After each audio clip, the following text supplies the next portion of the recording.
how do you capture a high-value target when the whole world is watching? You create a masterclass in deception. The CIA set the stage with a single building as bait and filled the sky with 150 aircraft to create a deafening sonic shield for the helicopters to drop Delta forces. F-35s lit up the perimeter, turning night into day. By the time the dust settled, the helicopters had already touched down and Maduro was gone. We'll also look at how the US uses the F-35 jets and its Navy to launch a large-scale attack, all in the video ahead. In the dead of night, that is 2 in the morning, the lights went out in Caracas. By 5 a.m., the president of Venezuela was gone.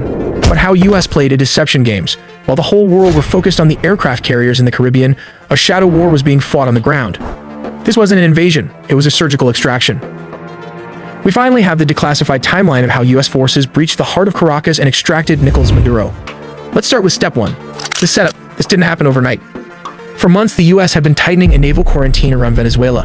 The US Gerald R. Ford Carrier Strike Group and the US Iwo Jima Amphibious Ready Group were parked off the coast. The pretext was clear. The US designated the Venezuelan government a narco-terrorist state, specifically targeting the drugs lords, but while the Navy squeezed the coast, intelligence assets were tracking one man. They waited for a specific window, a moment where Maduro was stationary and vulnerable. Step 2. The strike. It began at exactly 2 in the morning Venezuelan Standard Time. High above, several F-35 stealth fighters punch a hole through the enemy lines, destabilizing their anti-air defenses. Like these Russian S-300 missiles located all over the strategic high-value target. With the skies cleared, the path opens for Delta Force helicopters to fly straight towards the mission. Here comes the deception as the helicopters flew. The jets started firing with more strikes as it hit Fort Tuna, the main military base and command center, and La Carlova Air Base, destabilizing Venezuelan air support.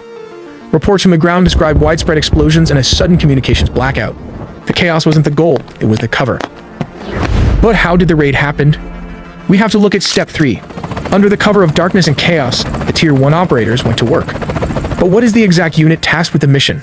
It is the Delta Force, one of the most elite secretive special forces units in the US military.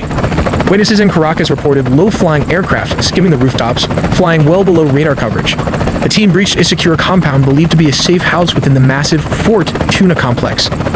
Resistance from the Venezuelan Presidential Guard was swift but ultimately futile, as the helicopters lay cover fire. The operators moved with surgical speed, landing on multiple points. But how exactly the capture and extraction happened? For this, let's